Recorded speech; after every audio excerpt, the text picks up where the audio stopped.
आधा दिन इंतज़ार करना पड़ता है। और फिर जब हमारा नंबर आता है तो उसके लिए जो है ना फिर कहते हैं कि सिस्टम ऑफ हो गया और सिस्टम चल नहीं रहा है। एक पैकेट के लिए 2 पैकेट के लिए हमें पार होना पड़ता है।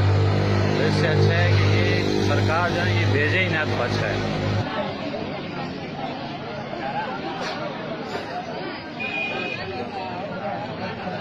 हम आए 4 घंटे यहाँ बैठे हुए हैं और डाल मेरे पास शनाख्ती कार्ड पे उसको वो जो कंप्यूटर सिस्टम है वो भी काम नहीं करता है तो 1-2 घंटे लगते हैं, फिर वो वापस खाली जाते हैं।